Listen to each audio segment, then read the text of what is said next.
go, here we go, here we go, here we go. Veníamos hablando de la esencia de la química, que es el estudio de la materia. Hablábamos de dos grandes grupos, las mezclas y las sustancias puras. Ya desarrollamos los desafíos concernientes a las mezclas. Ahora abordaremos lo que son las sustancias puras. Esas sustancias puras pueden ser compuestos o sustancias simples. ¿En qué se diferencian? En que las sustancias simples están constituidas por un solo tipo de elemento y los compuestos están constituidos por dos o más elementos. Esos elementos los podemos ubicar en dos grandes grupos, los elementos metales y los elementos no metales. Y esos elementos los representamos mediante símbolos. Pero tengamos en cuenta que no hay que confundir un diploma con conocimientos. No confundamos el haber desarrollado unos desafíos con conocer en torno al tema de lo desarrollado. Por eso, nuestros desafíos debemos pensarlos en contexto. ¿En contexto qué es? Es con nuestra cotidianidad, la relación que existe entre esos conocimientos y lo que tenemos en el entorno. Para poder hacerlo, debemos estudiar y aprender por nuestra propia cuenta, mirar aplicaciones prácticas para poder diferenciarnos. Y entonces retomamos lo de nuestros elementos químicos, que los están presentes en la tabla periódica. Nuestra tabla periódica, consultar Dmitri Mendeleev. Esa tabla periódica está organizada en periodos, que son estas filas horizontales, y grupos, que son estas columnas. De una vez vamos avanzando.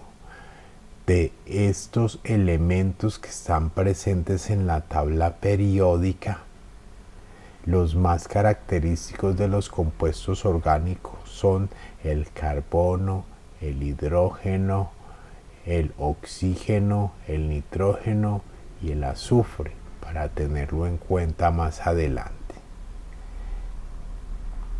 Esa tabla periódica vemos que en la parte inferior tiene unas hileras, porque originalmente debería ser así, pero por la gran extensión que tiene, miren la secuencia de los números atómicos, por la gran extensión que tiene, por eso se organizó así, que es como más estética. Esa tabla periódica, ¿qué contiene? Contiene unas sustancias puras que son denominadas átomos. Entonces, esas sustancias puras pueden estar constituidas por dos átomos de la misma especie o por un solo tipo de átomo. Retomando los conceptos de mezclas homogéneas y heterogéneas, aquí tendríamos una mezcla homogénea. Podemos diferenciarlos, pero son de un solo tipo, de igual manera que por acá. Esas mezclas, ¿cuál era su característica? Que teníamos dos tipos de sustancias que podíamos diferenciar a simple vista. Entonces, esos átomos, ¿qué son? Pues nos dicen que es una porción muy pequeña, una parte muy pequeña de un elemento químico, y están presentes en las reacciones químicas. Ahí es cuando hablamos que ocurren transformaciones de la materia o fenómenos químicos.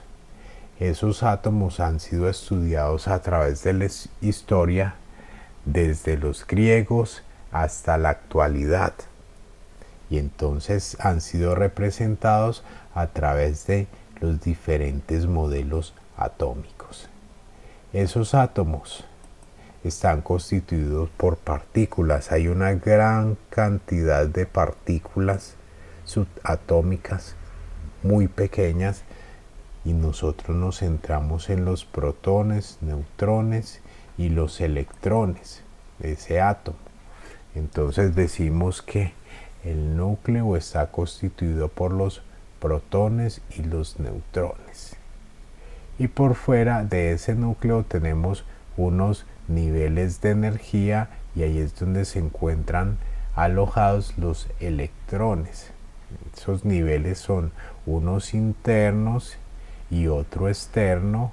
El último nivel, que es denominado nivel de valencia, y ese átomo posee unas propiedades como radio atómico, energía de ionización, electronegatividad. Ya miramos los modelos atómicos. Esas partículas, entonces, tenemos que el neutrón es una partícula neutra, el protón, partícula cargada positivamente, electrón, partícula cargada negativamente. Su masa se mide en unidades de masa atómica. Vemos entonces que los neutrones y los protones tienen mayor cantidad de masa que los electrones. Entonces en el núcleo decimos que está constituida casi la totalidad de la masa atómica. Estos niveles máximo van a ser 7 y están constituidos por unos subniveles: S, SP, SPD, SPD y F, dependiendo del nivel. A partir del cuarto nivel, pues vamos a tener completos los subniveles. Y ahí es donde se van a ubicar los electrones. S va a tener máximo 2 electrones, P va a tener máximo 6, D va a tener máximo 10 y F va a tener máximo 14. ¿Cómo determinamos dónde están ubicados esos electrones? A través de la configuración electrónica. Tenemos el núcleo, tenemos los niveles dependen del tamaño del átomo. Un átomo pequeño puede tener solo un nivel. El átomo más grande va a tener 7 niveles. Y entonces en nuestra configuración electrónica o mapa para encontrar esos electrones tenemos un trinomio. Este número grande va a representar el nivel, o sea, esto que poseemos. S me va a representar el subnivel. Un nivel puede tener varios subniveles. Aquí vemos que el primer nivel tiene solo un subnivel. El nivel 2 tiene 2 subniveles. El 3 tiene 3 subniveles. Y a partir del nivel 4 vamos a encontrar 4 subniveles con sus respectivas cantidades máximas de electrones. Este superíndice me va a hablar de la cantidad máxima de electrones. Aquí veíamos que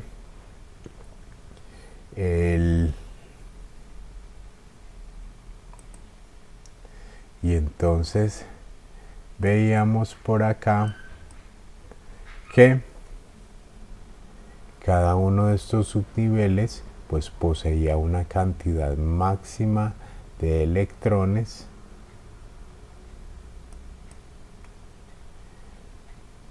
y de acuerdo a esta tabla de diagonales nosotros podemos obtener la configuración electrónica. Aquí nos presentan un ejemplo. Un átomo que tiene una cantidad máxima de electrones de 25, entonces empezamos en el sentido de la tabla periódica a ir llenando la secuencia hasta que llegamos aquí a 25.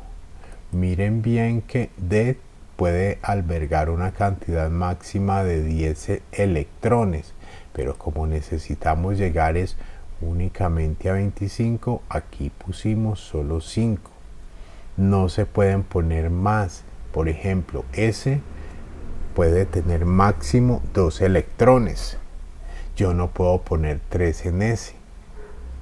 P tiene máximo 6. No puedo poner 7. Si puedo poner 1, 2, 3, 4, 5, máximo 6. Pero no puedo excederme de 6. Lo mismo que pasa aquí. D puede tener máximo 10, pero como necesitamos llegar a 25, solo ponemos 5. Esos elementos de la tabla periódica, ya decíamos, están ubicados en dos grandes grupos. Elementos metales, que son estas dos columnas, estas dos columnas más esta parte de acá, y acá nos quedan albergados los elementos no metales. Estos de este centro son metales de transición. Dentro de esta tabla periódica, estos metales de acá y estos no metales van a ser denominados los elementos representativos. Y estos de acá del centro son denominados los elementos de transición. Por eso en nuestra configuración electrónica, de acuerdo a los subniveles que posea, podemos determinar el grupo. Ejemplo, acá nos dicen que los elementos representativos o en su último nivel tienen subnivel S o tienen subnivel S y P. Miremos el ejemplo. Esta configuración electrónica. Miren que el último nivel es 3 y tiene S y tiene P. Sumo estos electrones y estos electrones, entonces me da 2 y 6, 8. De acuerdo a esta tabla, 2 y 6, 8, entonces pertenecería al grupo 8. Este otro, en el último nivel que es 4, solo tengo S. Aquí nos dicen S más P, el anterior era S más P, este es solo S. Y nos dicen que en el último nivel tiene 2 electrones, entonces de acuerdo pertenecería al grupo 2 de elementos representativos. Por otro lado, nos dicen que los elementos de transición, sumamos los electrones del último nivel S más el penúltimo nivel D. Por ejemplo, acá tenemos que en el último nivel tiene 2 y en el penúltimo nivel D tiene 5. Eso me daría 2 y 5, 7. De acuerdo a esto, si me da la sumatoria de 7, pertenecería al grupo 7, pero B. Este de acá pertenecería al grupo 8, pero A. Continuamos.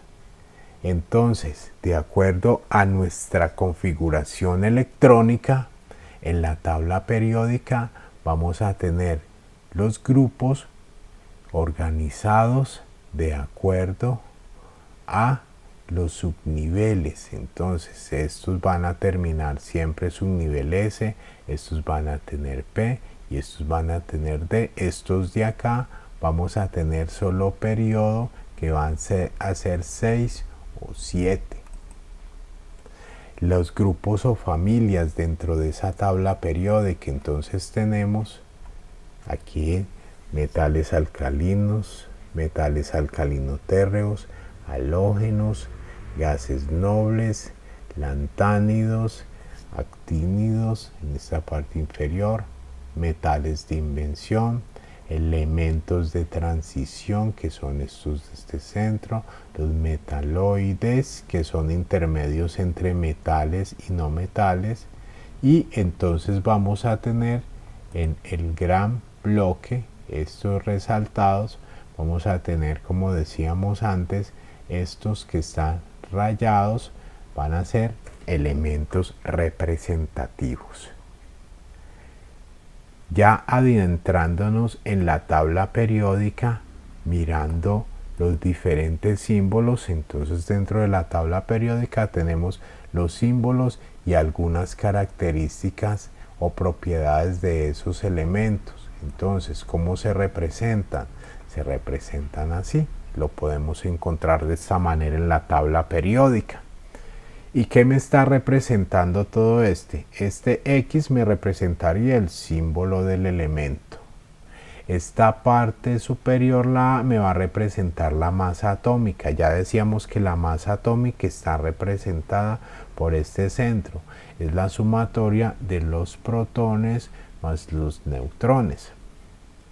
Este Z que hay aquí en la parte inferior me está representando este número atómico. En un átomo neutro, el número atómico es igual a la cantidad de protones. Acá que tengo yo, puede ser que el átomo tenga una carga. Una carga quiere decir que es un ion. Un átomo puede estar neutro, o sea que aquí no tendría nada, o puede estar cargado ya sea positivo o negativamente, y aquí me darán el número de la carga. Puede ser más 1 o puede ser menos 1, más 2 o menos 2. Bueno, de acuerdo a lo que hemos visto hasta ahora, viene el desafío 7, que es completar este cuadrito. Nos dan unos datos y debemos completar el resto. Nos dan número atómico acá, nos están dando la carga del átomo, entonces debemos determinar la cantidad de protones, la cantidad de electrones, debemos determinar también la masa atómica y la configuración electrónica. ¿Por qué tenemos un átomo cargado? Un átomo cargado se va a denominar ion. Puede tener la carga positiva o negativa. Si tiene la carga positiva, lo vamos a llamar catión. Si tiene la carga negativa, lo vamos a denominar anión, como los ateos. Y de ese se deriva el desafío 8. Nos presentan aquí un átomo ficticio que tiene carga y le vamos a determinar la configuración electrónica del átomo neutro, la configuración electrónica del átomo con la carga. Vamos a determinar protones, neutrones y electrones del átomo cargado y vamos a determinar el periodo y grupo del átomo sin carga. Sin carga equivaldría a que no tuviera este más 3. También para tener en cuenta las propiedades periódicas, que son unas propiedades que están presentes en los átomos y que se repiten de acuerdo a la ubicación de los mismos en la tabla periódica. Aquí tenemos varias de ellas para que lo complementen con la consulta para llegar a este desafío. Continuar con consultas complementarias, continuar con la elaboración del glosario contextualizado, ya explicamos cómo es ese glosario, reforzar conceptos previos. Estos desafíos los siguen desarrollando en el documento de Drive, repaso y refuerzo. No olvide que el conocimiento es inútil para quien no sabe aplicarlo.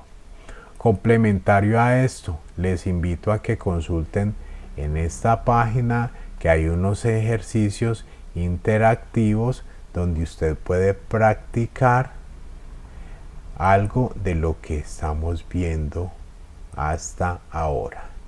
Listo. Como siempre, sigan siendo felices, que la familia Mosquera Barahona se los dice, y para el 2021 no olviden tener mucho ánimo. Y aquí vamos.